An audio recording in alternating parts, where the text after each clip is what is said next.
Welcome back, combatants, to part 3 of our Mortal Kombat Fun Facts series. In the first part, we mentioned that this series will consist of 3 episodes. But due to the extensive information we've come across, and to maintain our release schedule, we've decided to split this final episode into 2 parts as well, as we have more intriguing fun facts that we're eager to share with you all. So join us once again as we dive even deeper down the rabbit hole and uncover more behind-the-scenes secrets that even the most hardcore MK fans might have missed. But before we begin, a usual warning of heavy spoilers is on the table, so be prepared for what's coming. Let's dance.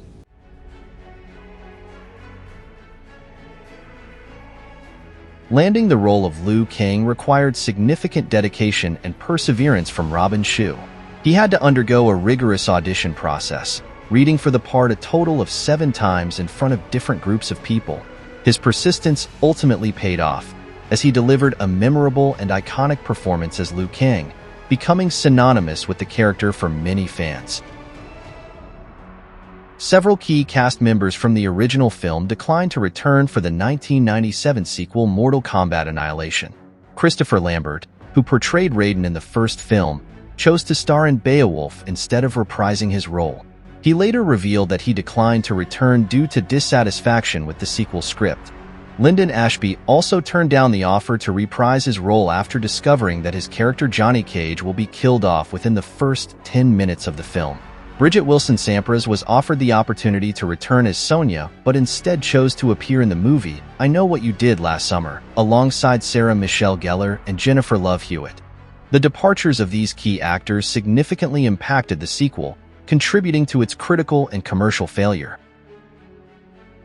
Ed Boon, the co-creator of the original Mortal Kombat game, drew inspiration from his own family when naming 2 iconic female characters. He named the formidable Special Forces Commander Sonya and the powerful sorceress Tanya after his 2 sisters who both have the same names. This unique connection to these beloved characters showcases how personal experiences can influence the development of fictional worlds. The film subtly incorporated a playful nod to the video game series in Johnny Cage's victory over Scorpion. After defeating his opponent, an autographed photo of Johnny Cage falls on the scattered remains of Scorpion's corpse. This action mirrors Johnny Cage's friendship finishing move in the Mortal Kombat video games, where he would sign an autograph on a picture of himself after defeating his opponent. The movie enjoyed a successful run at the box office, debuting at number 1 with an impressive opening weekend gross of $23 million and staying at the top of the box office for 3 weeks. Its commercial hit grossed over $122 million worldwide on a $20 million budget. This figure was significantly higher, nearly 8 times more than the other big movie released that week, The Babysitter's Club, which generated a comparatively modest $3 million. This box office dominance solidified Mortal Kombat as a major summer blockbuster and demonstrated the significant commercial appeal of video game adaptations, even in an era where such adaptations were largely considered risky ventures. François Petit played a significant role in the development of this film, having been involved in the production since the early 1990s. While his initial involvement was behind the camera, he ultimately landed the role of Sub-Zero due to the difficulty in finding a suitable actor to portray the character. However, because of his prior involvement in the production process, Petit's on-screen time as Sub-Zero had to be limited to maintain a professional balance with his work in the production. This film made several alterations to the established lore of the video game series. One of those is that in the games, Scorpion and Sub-Zero are sworn enemies, with their rivalry being a central driving force in the Mortal Kombat universe. However, the film depicts both characters as enslaved by Shang Tsung, and their personal vendetta seemingly diminished in importance. This deviation from the game's established mythology was a notable departure for the film adaptation. While it emphasized Shang Tsung's power and influence over the realm, it downplayed the complex and deeply rooted conflict between Scorpion and Sub-Zero. Despite being the film's official fight choreographer, Pat Johnson recognized Robin Shu's extensive martial arts background as a former Hong Kong stuntman. Johnson wisely allowed Shu significant creative input, encouraging him to contribute his own ideas and choreograph certain fight sequences. This collaborative approach ultimately enriched the film's action sequences, resulting in a more dynamic and authentic fighting style. Paul W.S. Anderson experienced a roller coaster of emotions during the film's opening weekend. He was filled with anxiety and uncertainty about the film's reception and its potential impact on his career. To escape the pressure, he decided to take a vacation to Hawaii with his girlfriend at the time. Ironically, while enjoying the tranquility of their Hawaiian getaway, he read about the film's box office success on the news and how it topped the charts with a remarkable $23 million in its opening weekend.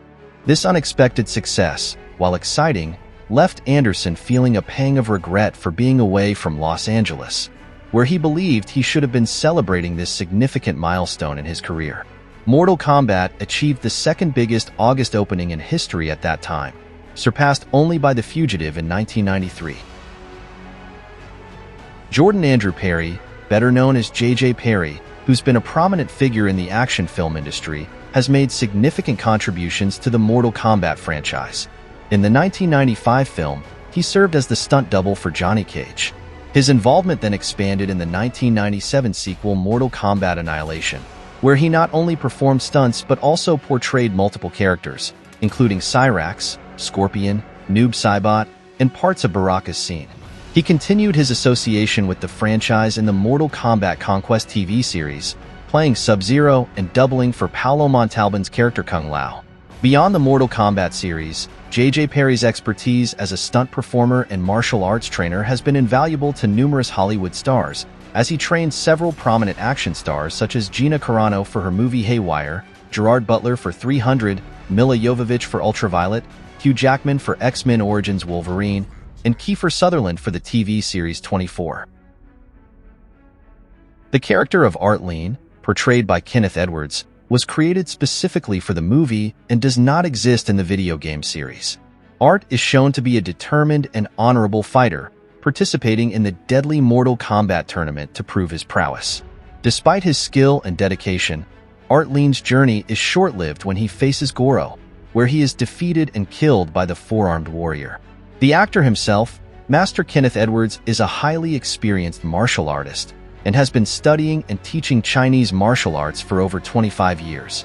He is the chief instructor and founder of Shan Tung Kung Fu Association of USA, located in Pasadena, California. He himself has trained in the USA and China in several martial arts styles.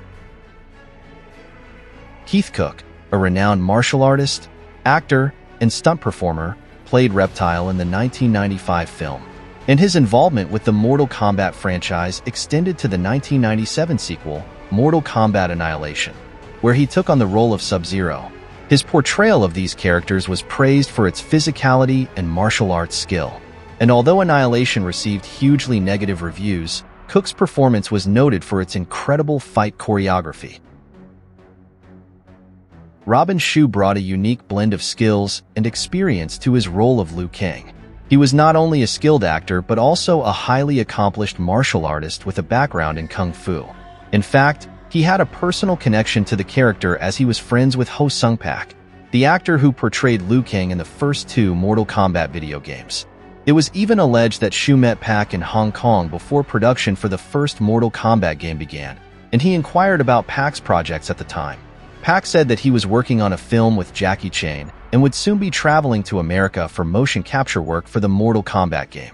Shou then replied saying, "That sounds dumb."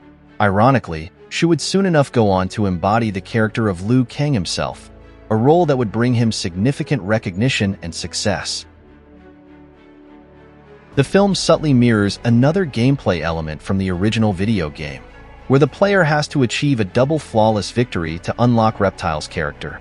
In the film, Johnny Cage achieves a double flawless victory against Goro, if we break up their fight into 2 rounds. The first being in the arena, and the second is when Cage lures Goro into the edge of the cliff. In both of these bouts, Goro does not land a single hit on Johnny Cage, resulting in Cage achieving a double flawless victory by defeating him twice without sustaining any damage. The next fight in the film brings in Reptile against Liu Kang. Originally, the stunt ninjas in the movie were planned to be Tarkatan warriors, similar to Baraka. However, this idea was eventually cancelled, and they became the ninja warriors seen in the final film. The sets constructed for the live-action film were digitally scanned and incorporated into the animated film Mortal Kombat: The Journey Begins. This innovative approach allowed the animators to seamlessly integrate the real-world environments of the live-action film into the animated world. The creation and filming of Goro presented numerous challenges for the production. The complex animatronic required the coordination of 13 to 16 puppeteers for operation, making filming a laborious and often frustrating process. The animatronic's frequent breakdowns caused significant delays and disruptions to the filming schedule. Due to these concerns, the decision was made to keep Goro confined to a Los Angeles studio, rather than transporting him to the Thailand location, which could have further increased the risk of damage and delays. To accommodate Goro's size and movements, the crew constructed a special soundstage with ponds and water features. However, these elements had to be quickly removed to prevent the animatronic from accidentally falling into the water and short-circuiting. When the film was still undergoing script revisions during pre-production, director Paul W. S. Anderson allowed the actors to actively contribute their ideas and suggestions. Anderson encouraged improvisation, particularly from Lyndon Ashby and Christopher Lambert, who injected a degree of humor into their performances. While this creative freedom enhanced the film's personality, it sometimes clashed with the original vision of the screenwriters and the game developers, especially regarding the portrayal of Raiden, who was initially envisioned as a more serious and stoic character. Sorry. The casting process saw a diverse range of actors considered for key roles. Notably, Mariska Hargitay, best known for her role in Law & Order: Special Victims Unit, auditioned for the role of Princess Katana. Additionally, a number of high-profile actors were considered for the role of Johnny Cage, including Gary Daniels, a renowned martial artist, as well as Hollywood A-listers Tom Cruise and Johnny Depp. The role of Sonya Blade was also initially considered for several actresses before Bridget Wilson-Sampras was ultimately cast. In addition to Christina Applegate and Cameron Diaz, whom we mentioned in our last video, Sharon Stone was among the actresses considered along with Dina Meyer. Several talented actors were also considered for the role of Liu Kang. Among those who auditioned were Jason Scott Lee, Russell Wong, Dustin Nguyen, Keith Cook, who ultimately played Reptile, and Philip Ree. Interestingly, the video game character of Liu Kang was originally inspired by Bruce Lee, and Jason Scott Lee had previously portrayed Bruce Lee in the 1993 biopic, Dragon: The Bruce Lee Story. This connection between Jason Scott Lee and Bruce Lee made him a particularly interesting candidate for the role of Liu Kang, though it ultimately went to Robin Shou. Hakeem Alston, who played the fighting monk, was in a motorcycle accident the day before shooting his fight scene against Robin Shou. His hand was severely injured, and the crew had to go to great lengths to hide his injuries. That's why the fight became a bow staff fight, so his hand could be constantly wrapped around something. And a month after the release of the film, Hakeem Alston would play Jax in Mortal Kombat: The Live Tour. And this ends another deep dive into the making of Mortal Kombat. We've covered a lot of ground in these first 3 parts, from the casting choices and training, to the visual effects and the challenges of bringing the game to the big screen. But we're not done yet. Get ready, because the final chapter of our Mortal Kombat Deep Dives is coming soon, where we'll be uncovering even more hidden secrets, behind-the-scenes details, and little-known facts about this classic movie. And you won't want to miss it. So make sure you're subscribed to our channel and hit that notification bell so you know when it drops. And until next time, thanks for watching, stay sharp, and we'll see you in the final round of